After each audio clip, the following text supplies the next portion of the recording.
자, 오늘 열왕기하 4장 38절부터 44절까지 말씀으로 은혜를 베푸는 사역 제목으로 오늘 하나님 말씀을 함께 나누고자 합니다. 예수님께서 이 땅에 성육신하신 목적은 죄와 허물로 죽은 우리를 살리고자 오신 것입니다. 예수님을 믿음으로 우리는 죄에서 구원을 받고 새 생명을 얻었습니다. 예수님께서는 십자가를 지시고 죽으셨지만 성경대로 부활하심으로 구원의 모든 사역을 완성하셨고 승천하시기에 앞서 제자들에게 이런 말씀을 하셨죠. 성령을 받고 권능을 받아서 땅끝까지로 예수님의 증인이 되라, 그렇게 말씀했습니다.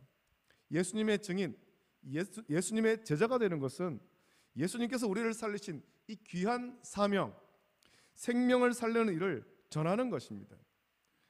따라서 오늘 우리는 이 생명의 복음을 전하는 것이고, 이 시대에 교회는 생명을 살리는 것이 되어야 됩니다. 우리가 어떤 의술을 통해서 사람을 살리는 것이 아니라 복음으로 사람을 살리는 거죠. 복음으로 우리가 죄인 된 것을 깨닫고 예수 그리스도를 만나서 복음으로 우리가 새 생명을 얻는 것입니다. 그냥 겉으로 보기에는 다 멀쩡하지만 사실 예수님을 믿지 않으면 죄와 허물로 영원히 죽은 사람입니다. 그 사람에게 귀한 생명의 복음을 들려주고 생명의 복음으로 다시 영생을 나누는 것, 그것이 교회인 것입니다. 그래서 교회가 교회답다라는 것은 허물과 죄로 영원히 죽었던 우리를 긍휼히 여기시고 사랑하셔서 우리를 살리려고 십자가에 대신 못 박혀 죽으신 예수님을 본받는 것이 교회다운 교회인 것입니다. 우리의 말과 행동과 또 생각과 삶의 모든 것이 예수님을 온전히 닮을 때 그 교회와 성도는 주님께서 기뻐하시는 온전한 교회, 온전한 성도가 되는 거예요. 이것을 다르게 표현한다면 저와 여러분이 받은 은혜가 있습니다. 저와 여러분이 받은 은혜, 예수님은 우리가 받은 은혜가 얼마나 큰가 하는 것을 비유로 말씀하신 적이 있는데 1만 달란트를 탕감받은 종의 비유로 말씀하셨습니다. 이 1만 달란트, 금 1만 달란트, 이거 어마어마한 그런 금액이죠. 이 1만 달란트가 얼마나 될까요? 예전에 저의 은사 목사님은 1만 달란트가 우리 돈으로 약 4조 원이다, 그렇게 말씀하신 적이 있었습니다. 우리나라 부자, 요즘에는 참 부자들이 많죠. 큰 부자들이 있는데 우리나라 부자 중에도 보면은 뭐 4조 원 이상의 그런 어떤 재산을 가진 사람들이 있지만 우리나라 대부분 사람은 4조 원은커녕 4억도 없습니다. 4억이 뭡니까? 4천만 원 없는 사람도 많죠. 언젠가 1조 원이 얼마나 큰 돈인가, 우리가 이 1조 원을 한 번도 지어보지 못했잖아요. 혹시 지어보셨습니까?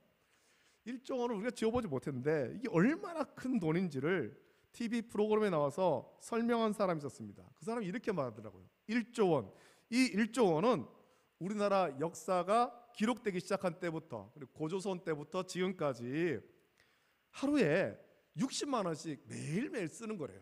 매일매일. 그런데 더 놀라운 것은 매일 60만 원씩을 그때부터 지금까지 쓰고 있는데도 1조 원이 그대로 있다는 거죠.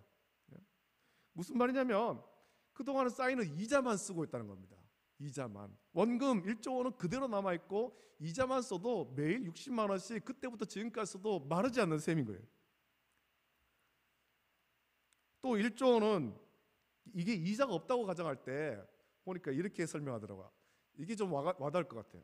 하루에 1억 원씩, 하루에 1억 원씩 써도 27년을 쓸 수 있는 어마어마한 돈. 매일 1억 원씩 막 써도 27년 동안 계속 쓸 수 있는 돈이에요. 여러분, 우리가 이런 돈을 좀 만져보고 싶지 않습니까? 이런 돈 있으면 얼마나 좋을까요? 우리가 1조 원은 만져보지 못했지만 사실은 그것보다 훨씬 큰 값을 매길 수 없는 큰 은혜를 받았습니다. 그냥 그 1만 달란트 현금으로 계산해 봤을 때, 오늘 우리 돈으로 계산해 봤을 때 뭐 약 한 4조 원이다, 그렇게 말합니다만 우리가 탕감받은 죄는 그 값을 매길 수가 없는 겁니다. 어마어마한 죄를 우리는 용서받았습니다. 이것이 하나님의 은혜죠.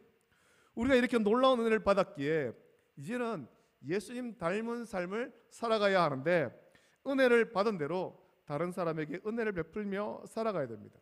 자, 우리가 어떻게 은혜를 베풀며 살겠습니까? 생명을 살리는 복음을 전하고 우리가 가진 것, 그것이 비록 좀 보잘것없는 것이라 할지라도 형제와 이웃에게 나누며 함께 주님의 은혜를 나누는 것입니다. 내가 받은 은혜를 전하면서 또 물질을 나누는 것만 아니라 내가 받은 은혜, 그것을 나누면서 간증하면서 함께 은혜를 누리는 거죠. 이런 성도에게 있어서 이보다 더 귀한 사명은 없습니다. 오늘 본문의 말씀도 우리가 주의 말씀을 따라 생명을 살리고 은혜를 나누는 삶에 대해서 말씀합니다. 오늘 말씀에는 이 두 가지 사건이 기록되어 있습니다. 하나는 선지자의 제자들을 위해서 국을 끓였는데 그 국이 먹을 수 없게 되었을 때 엘리사가 그 국을 먹을 수 있도록 고쳐준 사건과, 또 하나는 적은 양의 양식으로 많은 사람을 먹인 사건입니다. 성경 곳곳에는 이와 유사한 사건들을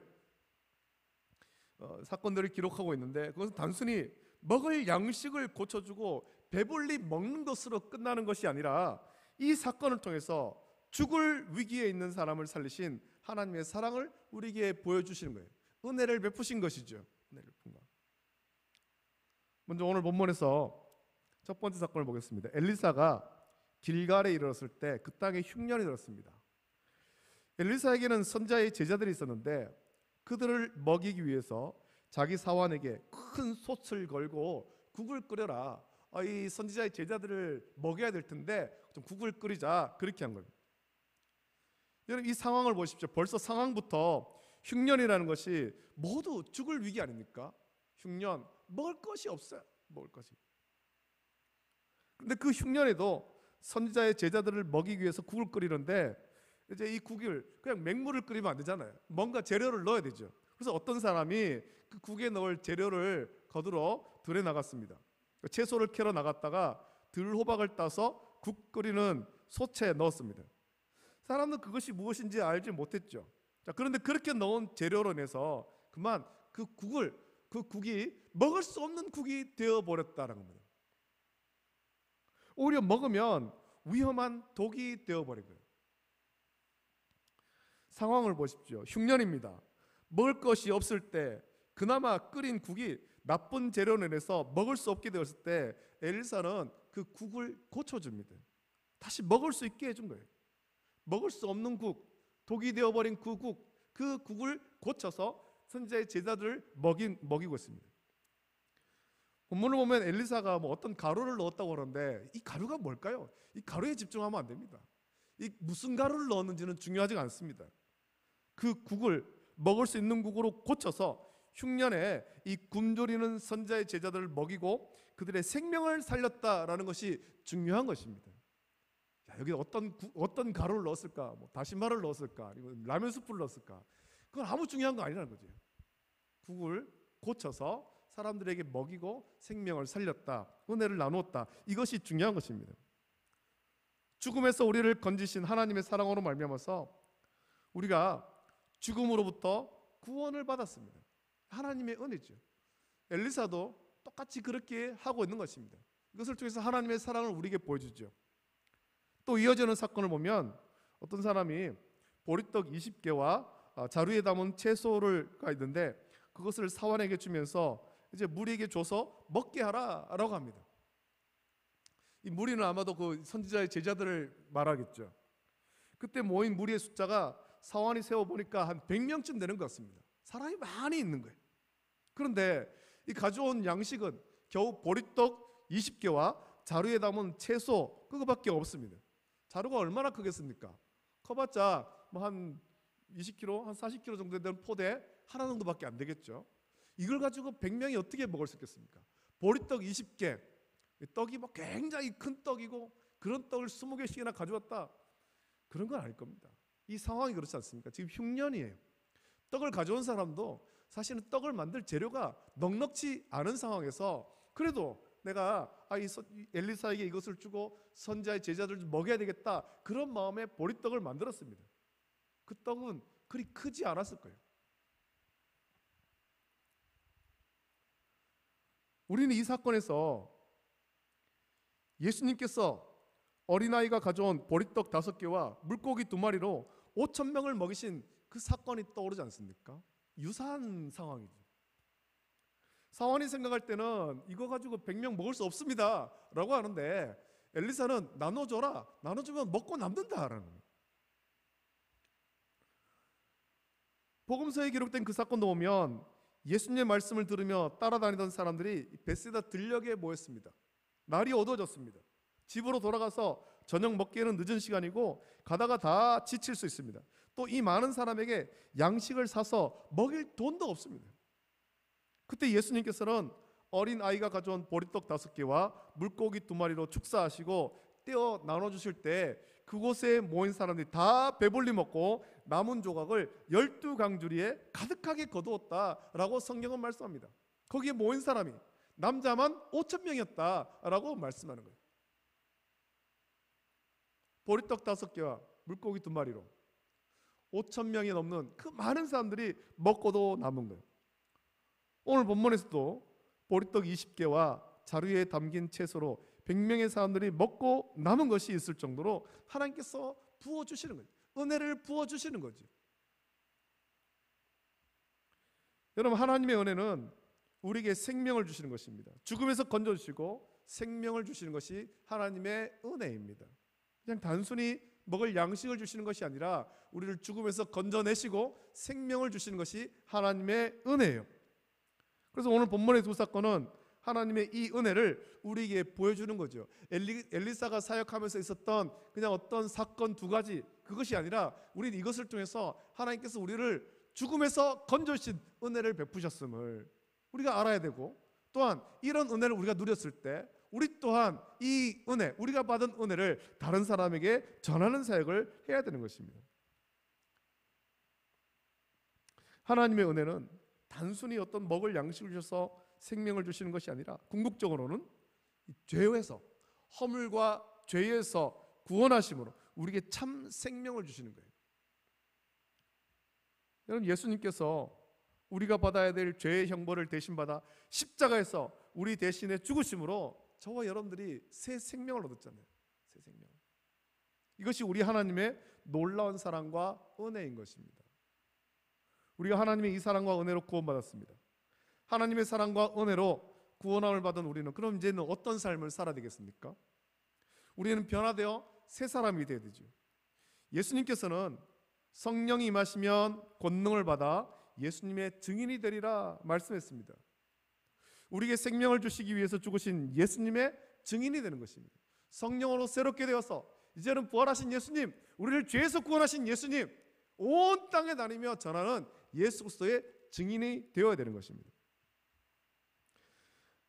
여러분, 그것은 우리가 이 생명을 살리는 이 귀한 사명, 복음을 전하는 사명을 잘 감당하는 거예요. 우리가 뭐 특별하게 목사가 되고 선교사가 되고 그렇게 해서 복음을 전할 수도 있겠습니다만, 우리의 삶의 현장에서 우리가 만나는 사람 가운데 우리의 가족에게 이 생명의 복음을 계속해서 전하는 것입니다. 계속해서. 그래서 이 교회가 생명을 살리는 곳이 되어야 하는 것입니다. 그냥 사람들의 모임이 되는 것이 아니라 여기서는 복음이 선포되고 여기 들어오는 사람들이 이 복음을 통해서 우리를 살리신 예수 그리스도를 만나고 은혜를 누리는 귀한 자리가 되어야 되는 것입니다. 여러분, 이 복음은 복음이신 예수 그리스도를 전해서 예수님을 몰라서 아직도 죄와 허물 가운데 있는 자를 생명으로 인도하는 것, 구원으로 인도하는 것, 그것이 교회의 사명이고 저와 여러분들의 사명인 것입니다. 저와 여러분들은 이 복음을 전해서 사람을 예수님께로 인도하기 위해 보내심을 받았습니다. 여러분, 우리는 알아야 됩니다. 우리는 단 한 사람도 우리의 힘으로 구원할 수 없습니다. 우리는 단지 우리의 가족과 형제와 이웃들을 복음을 듣는 그 자리로 인도하는 거예요. 그러면 복음이 그 사람을 변화시키는 거죠. 우리는 사람들을 예수님께로 인도하기 위해서 보내심 받은 거예요. 이 사명을 온전히 감당하는 교회가 교회다운 교회이고 주님께서 기뻐하시는 온전한 성도인 것입니다.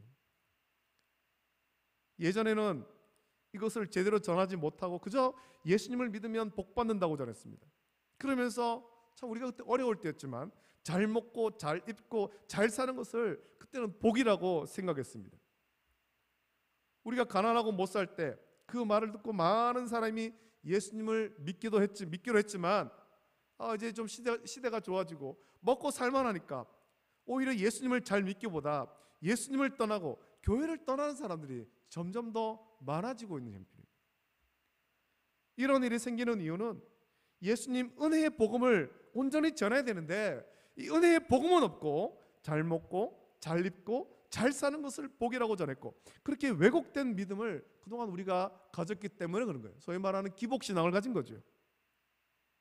그래서 옛날보다 잘 먹고 잘 입고 잘 살게 되니까 삶의 여유가 많아지니까 예수님이 필요 없다고 생각하게 된 것이고 사람들이 복음을 떠나고 교회를 떠나는 거예요. 여러분, 우리가 받은 은혜는 그저 이 땅 가운데서 잘 먹고 잘 입고 잘 사는 은혜를 받은 것이 아닙니다. 우리가 받은 바 그 은혜는 영생을 얻은 복이죠. 허물과 죄로 죽었던 우리는 죽고 그 옛사람은 죽고 예수님의 죽으심으로 새 생명을 얻은 거예요. 이게 하나님의 은혜죠. 여러분, 복음은 세상에서 잘 먹고 잘 입고 잘 사는 것이 아닙니다. 깨닫지도 못했던 그런 허물과 죄로 죽었던 우리를 살리신 하나님의 은혜, 예수 그리스도의 은혜가 복음인 것입니다. 이 복음을 우리 다시 온전히 붙잡고 이 복음의 은혜, 우리가 받은 바 이 복음의 은혜를 또한 다른 사람들에게도 전해야 됩니다. 이 은혜의 복음을 온전히 붙잡으면 주님께서 다시 오실 때까지 흔들리지 않는 믿음을 가질 수 있고 우리가 받은 은혜에 감사하며 그 은혜를 다른 사람에게 전하고 베푸는 삶을 저와 여러분들이 온전하게 살아갈 수 있을 것입니다. 우리가 받은 사랑과 용서를 묵상하며 다른 사람을 사랑하고 용서하는 그런 은혜를 누릴 수 있기를 원합니다. 우리의 목표는 생명을 살리는 것이 되어야 되는 거예요. 하나님께서 우리를 구원하신 이 귀한 은혜, 생명을 살리신 사명을 기억하고 기도하고 성령을 받아서 증인의 사명을 온전히 감당하는 우리 모든 성도 되시기를 예수님의 이름으로 축복합니다. 아멘. 기도하겠습니다. 좋으신 하나님 아버지, 사랑과 은혜를 감사드립니다. 주님께서 우리를 사랑하셔서 독생자 예수 그리스도를 이 땅에 보내주시고 우리의 허물과 죄를 예수님께서 대신 담당하사 십자가에 못 박히셔서 손과 발이 못이 박히고 물과 피를 다 쏟으시고 우리를 위해 죽으심으로 우리에게 새 생명 주심을 감사함을 드립니다. 우리가 받은 은혜가 너무 큽니다. 아버지 하나님, 우리가 이 놀라운 은혜를 받았는데 이 은혜 위에 견고히 서게 하시고 또한 아버지 하나님, 우리도 예수님을 통해서 새 생명을 얻었으니 우리가 받은 바 그 은혜를 다른 사람들에게 전해서 우리를 또한 생명을 살리는 이 귀한 사명을 잘 감당할 수 있도록 은혜를 베풀어 주시옵소서. 많은 사람에게 복음을 전해서 그들 또한 아버지 하나님, 복음을 듣는 예수님을 만나는 이 자리로 우리가 온전히 인도할 수 있도록 은혜를 내려 주시옵소서. 연약한 우리에게 힘과 능력 허락하시고 또 날마다 이 사명을 깊이 묵상할 수 있도록 인도해 주시기를 간절히 소원하오며 거룩하신 예수님의 이름으로 감사하며 기도드립니다. 아멘.